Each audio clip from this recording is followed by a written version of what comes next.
What's going on, beautiful people? Big up on yourself, whether or not they are yard or broad member or no large, you see it. Now, remember to like the video, remember to share, comment and subscribe to the channel for support and growth. With all of that said and all of that done, I go jump into the intro, then I go come back with what I feel in.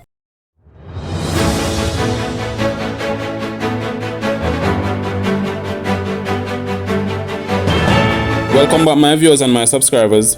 Now for the news and the details.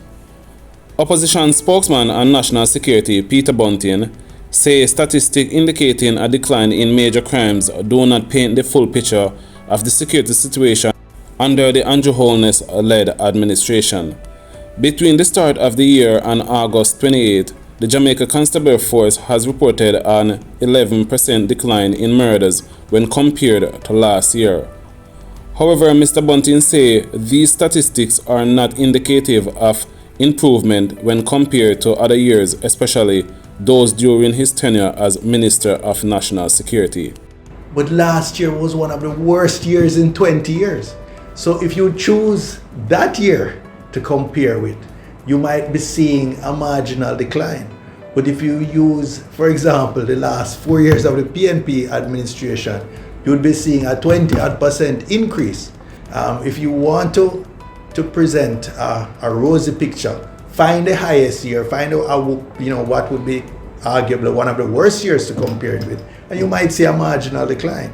But if you use a more typical year or a more typical period, then you will realize that it is still at an unacceptably high rate.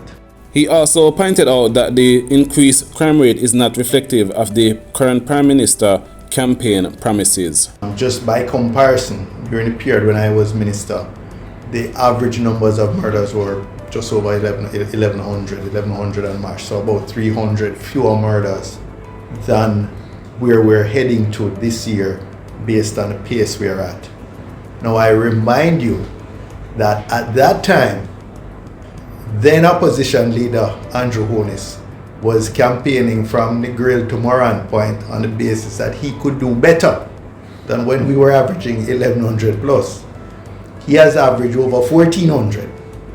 The 25-year-old daughter of a 61-year-old woman has been taken into custody after the mother was stabbed to death at their home in Bryan's Clarendon on Sunday afternoon.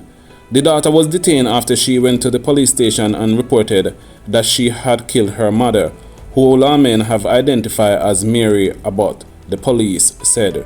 Reports are that around 2 p.m. the mother and her daughter were both at home when a dispute developed between them. Police said during the dispute, a knife was used to stab Abbott several times over her body. The daughter, the police said, then went to the Franklin police station where she reportedly informed the cops of what had transpired. Police have launched an investigation in the suspected drowning of a senior citizen whose body was found in a catchment tank. The deceased has been identified as Felicia Kamak, a 75-year-old resident of Wattown District, St. Anne.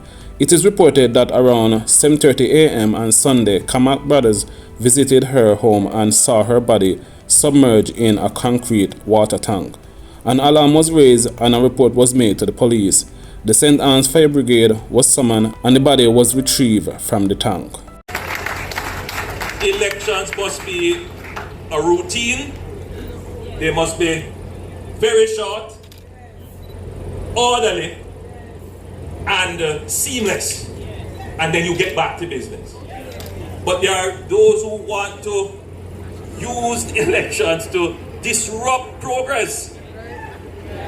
So let me just say to you, my mind is not on election. My mind is on ensuring that those who are at the base of the society who still have not yet felt the change that is happening, that you will get the chance because your government is not taking its eyes of managing your business and your affairs. In other words, there are those who are power mongers. They just want power. They don't necessarily believe in your progress. And the truth is that when they get power, they don't know what to do with it.